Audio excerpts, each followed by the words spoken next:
우선 그 중요한 섹터로 보셔야 될 것 같고요. 현재 시점에서 확실히 과소평가가 돼 있다. 예, 성장성이 굉장히 밝더라고요. 분위기가 좋은가요? 예, 분위기 괜찮습니다. 아, 네.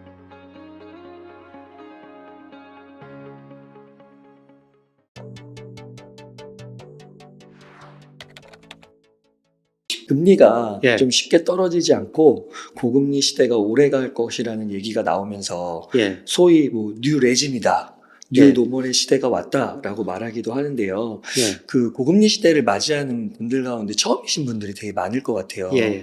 그래서 혼란스러워하는 분들이 있는데 요즘 시장 어떻게 보시는지 궁금합니다. 저는 오히려 우리한테 그 채권 투자, 주식 투자할 기회를 주고 있다고 보고 있습니다. 네. 우선 저 금리가 많이 오른 건 사실이죠. 예를 들어서 미국 10년 국채 수익률이 2020년에 0.5%까지 떨어졌습니다. 네. 최근에 그 4.8%까지 올라왔으니까요. 뭐 채권 가지고 계신 분들 엄청 손실을 보신 것이죠. 네, 그러나 아마 빠르면 4분기 내년에 미국 경제 성장률이 마이너스 될 가능성도 높거든요. 네, 그럼 물가 상승이 났고 금리는 지금이 거의 정점 무렵이다. 여기서 조금 올라갈 수도 있다. 그래서 앞으로 금리는 내년으로 갈수록 떨어질 가능성이 높다. 예, 그리고 FOMC 지난 9월 그 점도표를 보더라도요. 올해 한 번 더 올린다고 그랬는데 2026년까지 점도표를 보니까 계속 내린다고 돼 있습니다. 그러니까 지금이 고금리 거의 정점에 있다. 우리한테 그 채권 투자 기회를 주고 있다. 예, 그리고 금리가 떨어지면은 물론 경기도 생각해 봐야 되지만은 예, 주가도 오를 수가 있으니까 오히려 저는 이런 시기를 주식 채권 투자 확대 시기로 활용하시는 게 좋지 않을까 예, 그런 말씀 드리고 싶습니다. 그러면 현금 비중을 줄이고 예. 채권이나 주식을 매수하는 그렇습니다. 타이밍. 그러니까 지난 2분기 한국은행 자금 순환표 보니까요. 최근에 돈이 은행으로 많이 몰렸어요. 네. 그래서 현금 및 예금 비중이 우리 개인 자산 중에서 47%로 많이 늘었거든요. 네. 예, 최근에 은행 금리가 높다 보니까 은행으로 돈이 많이 놀렸는데요. 예, 그런데 저는 은행금 비중 줄이고 오히려 채권이나 주식 비중을 지금 더 늘려야 될 시기다. 예, 그런 시기라고 보고 있습니다. 네. 이 고금리 시대를 좀 전제한다고 하면 네. 보통은 이제 금리가 낮아야 네. 뭐 주식시장이나 뭐 부동산 시장이나 좋다 이런 얘기를 많이 하잖아요. 근데 주식시장 투자 괜찮을까요? 고금리 시대에도요. 예, 앞서 말씀드린 것처럼 금리는 거의 정점이 있고 서서히 떨어질 가능성이 있다. 예, 그리고 이제 주가를 결정하는 게 예, 금리하고 기업 이익이거든요. 금리가 좀 높더라도 기업 이익만 증가하면 주가가 올라갈 수가 있습니다. 네. 그래서 금리하고 주가하고 상관계수 보면요. 장기적으로는 마이너스입니다. 금리가 떨어져야 주가가 오른다는 것이죠. 근데 어떤 경우는 금리가 오른 경우에도 주가가 오른 경우도 있었거든요. 예, 그때는 그 기업 이익이 증가할 때였었습니다. 예, 그런데 뭐 최근에 그 삼성전자 이익이 이제 3분기 뭐 이익이 좀 발표됐는데 조금씩 개선되고 있지 않습니까? 예, 저는 내년에 그 반도체 경기가 회복되면서 삼성전자 같은 주식 이익이 좀 많이 늘어나리라고 보고 있습니다. 그래서 금리는 비교적 높은 수준 유지하지만은 기업 수익이 증가하면서 주가가 오를 수 있다. 예, 그렇게 보고 있습니다. 현재의 경기는 어렵지만은 선행지수가 증가하면은 뭐 빠르면 4분기, 내년 상반기에는 경기가 부분적으로 회복될 거라는 겁니다. 이런 국면에서는 채권, 주식, 현금을 어느 정도 비중으로 가지고 가셔야 돼 현재 좋을지 그리고 앞으로는 어떤 식으로 조정해 들지 이런 말씀을 더 드려보도록 하겠습니다.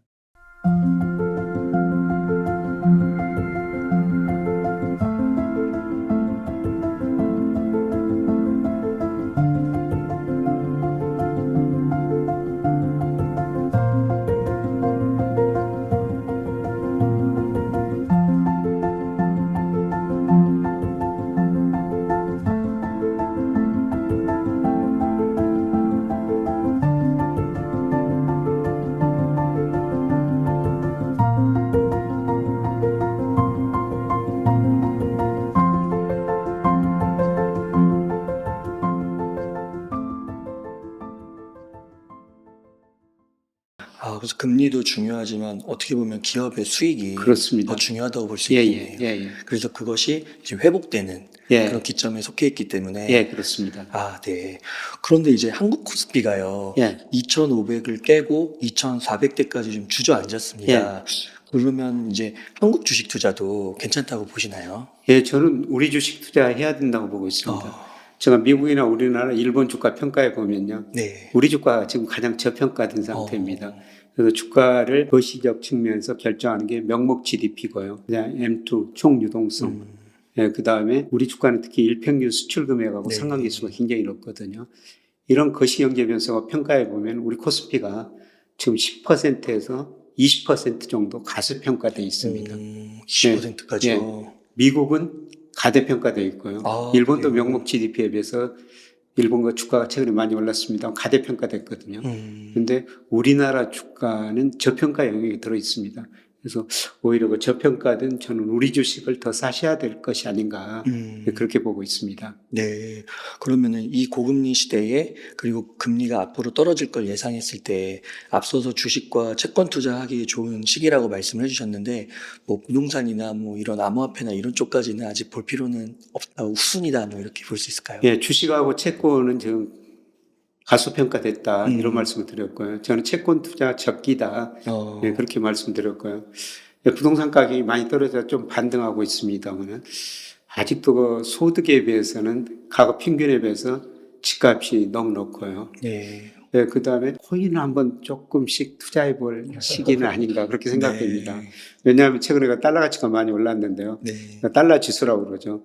뭐 최근에 100까지 떨어졌다가 최근에 107까지 올라왔는데요. 예, 그런데 작년 9월에 114였어요. 114까지 올랐다가 100으로 떨어졌다 지금 107인데 예, 미국 경제가 조만간 침체에 빠지면 아마 미국 금리도 낮아지고요. 달러 가치도 하락할 수밖에 없습니다. 그리고 미국의 연방정부 부채, 대외부채가 높으니까요. 이런 불균형 해소해서 장기적으로 달러 가치는 하락할 수밖에 없어요. 그래서 이런 측면에 달러 가치가 떨어지면은 비트코인 가격, 예, 그 다음에 금 가격도 오르게 되거든요. 예, 그래서 이런 의미에서 이자도 배당도 없습니다. 금이나 비트코인은요. 예, 그런데 시세 차익은 좀 누릴 수 있을 것 같습니다. 네. 그래서 교수님께서 미국 주식은 한 10에서 20% 정도 한국 주식과 다르게 고평가되어 있다라고 말씀을 하셨는데 또 경기 침체가 온다고 예. 이야기를 해주셨는데 또 어떤 분들은 미국 경기 너무 좋다. 예. 뭐 오더라도 되게 연착륙, 예. 스무스하게 넘어갈 거다라고 하시는데 예. 어떻게 보시나요? 현재 미국 경제는 사실 너무 좋습니다. 전 세계 경제 지금 별로 안 좋은데 미국 경제만 너무 좋죠. 네. 특히 고용 보면은 지난번 9월 고용도 전문가들이 한 17만 개 증가할 것이다 그랬는데 실제로는 33만 5천 개나 증가해 버렸거든요. 예, 그만큼 현재는 좋은데요. 예, 그런데 저는 미국 GDP의 70%를 차지하고 있는 소비 증가세가 4분기부터 둔화될 것이다. 실질 소득이 감소하고 있고요. 저축률이 지금 너무 많이 떨어졌습니다. 예, 그리고 미국도 금리가 오르다 보니까 가계 금리 부담이 올라가고 있고요. 그 다음에 미국은 그 학자금 대출 많이 해가지고 공부를 하지 않습니까? 이 사람들이 직장 들어갔는데 그동안 연기를 해놨어요. 예, 그런데 금융회사들이 이제 그거를 내라고 그러거든요. 돌아왔군요. 예. 그러다 보니까 뭐 그런 거 내려면 소비할 돈이 줄어들죠. 그래서 아마 미국 소비가 4분기부터 감소하면서요. 예, 미국 경제가 상대적으로 나빠지리라고 보고 있습니다. 이건 뭐 제 견해뿐만 아니라요.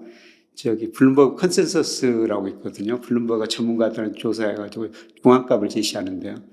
근데 미국 경제 성장률이 올해 2.1% 안팎인데 내년에 1.0% 안팎. 일부 IB들은 뭐 0%도 전망하고 있거든요. 아마 내년에는 그 미국 경제 성장률이 떨어질 가능성이 저는 많이 높다고 보고 있습니다. 그러면은 만약에 경기 침체가 와서 하락을 한다고 하면 그것도 한 10에서 20% 지수로 네, 봤을 때 10% 정도는 주가가 하락할 수 있다. 그럼 미국 주가가 하락하면 우리 주가도 같이 오를 맞아요. 수는 없죠. 네. 네, 같이 떨어지기는 떨어질 텐데 우리나라 주가는 저평가되어 있기 때문에 상대적으로 덜 떨어지고 그다음에 미국 주가 10% 떨어지고 또 반등하거든요.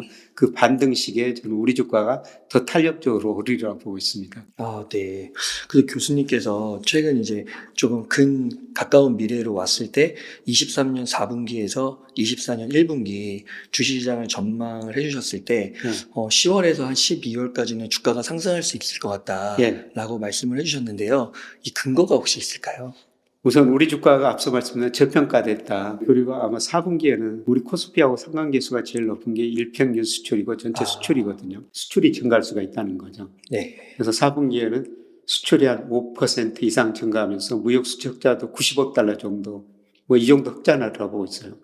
예, 지난 그 3개월 동안은 수출이 감소하면서 무역 수지가 흑자나니까 뭐 불황형 흑자다 이런 단어들이 많이 회자가 됐는데요. 예, 저는 4분기에 수출이 증가하면서 무역 수지 흑자나기 때문에 예, 그런 단어는 없어지리라 보고 있고요. 그다음에 우리 GDP에서 수출이 차지하는 비중이 작년 기준으로 43%거든요. 수출이 5% 증가하면은 경제도 어느 정도 회복될 거라는 겁니다. 예, 그리고 이게 어느 데 방송될지 모르겠지만 오늘 저 8월 경상수지가 한국에서 발표됐거든요. 예, 그런데 경상수지가 48억 달러 나왔어요. 네.